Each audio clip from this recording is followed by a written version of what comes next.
এবার আইপিএল এর খবর, কারণ আইপিএল এ এক ইতিহাস তৈরি করে ফেললো নিলামের ক্ষেত্রে। আইপিএল এর নিলামের ক্ষেত্রে ইতিহাস তৈরি করে ফেললো Kolkata Knight Riders. Kolkata Knight Riders IPL এ ইতিহাস তৈরি করে ফেললো, কারণ মিচেল স্টার্ককে, অস্ট্রেলিয়ার ফাস্ট বোলার মিচেল স্টার্ককে কলকাতা নাইট রাইডার্স তুলে নিল। কিন্তু কেন রেকর্ড বলা হচ্ছে, সর্বকালের ইতিহাস বলা হচ্ছে আইপিএল এর ইতিহাসের ক্ষেত্রে?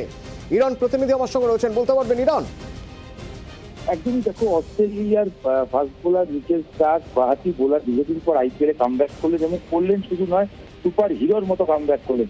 এর আগে আইপিএল এর ইতিহাসে সর্বাধিক টাকায় বিক্রি হওয়া ক্রিকেটার তিনি ছিলেন হচ্ছে স্যাম কারেন, তার 18.5 কোটি টাকার দর উঠেছিল। তবে আজ আইপিএল নিলাম যখন দুবারে শুরু হয়, প্রথমে সেই রেকর্ডটা ভেঙে দেন অস্ট্রেলিয়া বিশ্বকাপজয়ী অধিনায়ক প্যাট কামিন্স। আর তার 20.50 কোটি টাকা তাকে হায়দ্রাবাদ কিনে নেয়। মনে করা হচ্ছিল এটাই হয়তো এটাই রেকর্ড এবং এর থেকে বড় কেউ রেট নাও পেতে পারে, দর নাও পেতে পারে। কিন্তু শেষ পর্যন্ত মিচেল স্টার্ক যখন এলেন, তখন দেখা গেল টাকার ঝুলি উপর করে নেমে পড়েছেন কেকেআর এবং সঙ্গে হচ্ছে মুম্বাই ইন্ডিয়ান্স এবং চেন্নাই, এবং অবশ্যই তার সঙ্গে গুজরাট। দীর্ঘ লড়াইয়ের পর শেষ পর্যন্ত কিন্তু দেখা গেল যে কেনাকাটার দিক থেকে কোথাও গিয়ে সেই 20.50 কোটি রেকর্ড ভেঙে দিয়ে সর্বকালের, শুধু আইপিএল কেন, ক্রিকেটের যে কোনো ফ্র্যাঞ্চাইজি টুর্নামেন্ট এই রেকর্ড ভেঙে দিল কেকেআর। 24.75 কোটি টাকা। আমি আরো একবার তুমি বলবো, 24.75 কোটি টাকায় কেকেআর তাকে কিনে নিয়েছে। এই রেকর্ডে আইপিএল তো বটেই, অন্য কোনো ক্রিকেট ফ্র্যাঞ্চাইজিতে এত টাকা দিয়ে কেউ কোনোদিনও ক্রিকেটার খেলে নেই।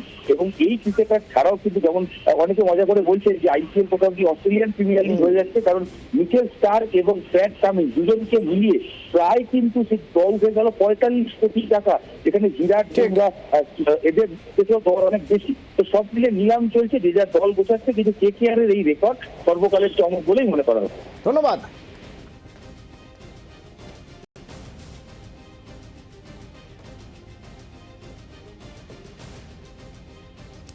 শাহরুখ খানের ডাঙ্কি রিলিজ করছে এই সপ্তাহেই, কিন্তু তার আগেই শাহরুখ খানকে নিয়ে আরও বড় খবর মুম্বাই থেকে, কারণ তার স্ত্রী গৌরী খানের বিরুদ্ধে, গৌরী খানকে নোটিশ পাঠিয়েছে ইডি আর্থিক প্রতারণার মামলায়।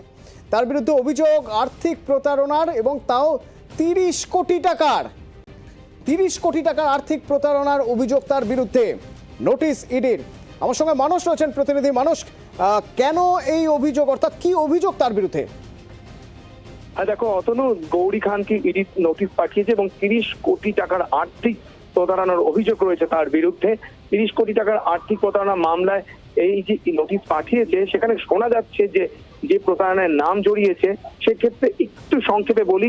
কারণটা হলো 2015 সালে লখনৌর এক রিয়েল এস্টেট কোম্পানি তুলসিয়ানি গ্রুপের যে ফ্ল্যাট বা সেখানকার যে প্রজেক্টটা ছিল, তার প্রচারের মুখ ছিলেন গৌরী খান, অর্থাৎ গৌরী খান ব্র্যান্ড অ্যাম্বাসেডর ছিলেন। এবং মুম্বাইবাসী এক ব্যক্তি যশবন্ত কিন্তু এই গৌরী খানকে দেখেই, বা গৌরী খান এই যে ব্র্যান্ড অ্যাম্বাসেডর ছিলেন তাকে দেখেই কিন্তু 86 লক্ষ টাকার একটা ফ্ল্যাট বুক করেছিলেন, কিন্তু শেষ পর্যন্ত তিনি মালিকানা পাননি।